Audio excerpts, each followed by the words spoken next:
রাজ্যের মুখ্যমন্ত্রী নির্বাচনী সভা থেকে আগেই আশঙ্কা প্রকাশ করেছিলেন, আর ঘটনা ঘটলেও তাই।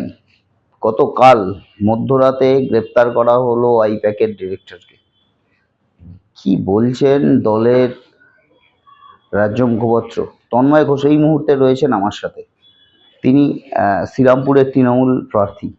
কি বলবেন এই যে যেভাবে গতকাল মধ্যরাতে গ্রেপ্তার করা হলো এবং এর আগেই রাজ্যের মুখ্যমন্ত্রী আশঙ্কা প্রকাশ করেছিলেন, কি বলবেন?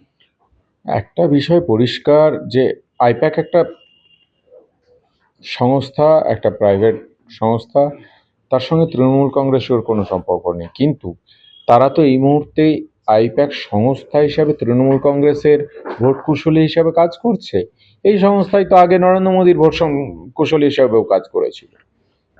যে কেসে অ্যারেস্ট হয়েছে, আমি দেখছিলাম সংবাদ মাধ্যমে, 2021 বা 20 এরকম কোনো একটা কেস ফাইল হয়েছিল, কোল স্ক্যাম। 5 বছর ধরে এই কেসটা চলছে। আমাদের প্রশ্ন হচ্ছে এই সময়টা নিয়ে। 5 বছর আগের একটা কেস, ঠিক পশ্চিমবঙ্গ নির্বাচনের আগে, আর 10-12 দিন বাকি আছে, সেই সময় যে সংস্থা তৃণমূল কংগ্রেসের প্রচার করার জন্য, ক্যাম্পেনের জন্য কাজ করছে, তাদের ডিরেক্টরকে গ্রেপ্তার করছে। এই সময়টা দেখে ইডির যে ইন্টেনশন, ইডির যে ক্রেডিবিলিটি, সেটা নিয়ে তো প্রশ্ন উঠবেই। এর আগে একাধিক মামলায় দেখা গেছে গ্রেপ্তারি হয়েছে, কিন্তু কোনো মামলায় এখনো পর্যন্ত ইডির করা মামলা অথবা সিবিআই এর করা মামলায় সাজা কিন্তু কোথাও হয়নি, বা মামলা শেষ হয়েছে এই এই পার্সেন্টেজটাও খুবই কম। কি বলবেন? ইডির কনভিকশন রেট হচ্ছে 0.5%।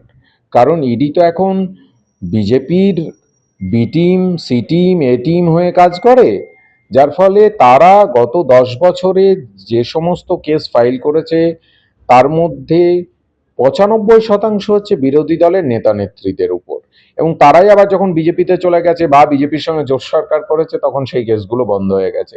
সুতরাং বেসিক্যালি ইডি যে বিজেপির রাজনৈতিক উইং হিসাবে, পলিটিক্যাল উইং হিসাবে কাজ করছে, এর বেশি আর কিছু মনে হয় না।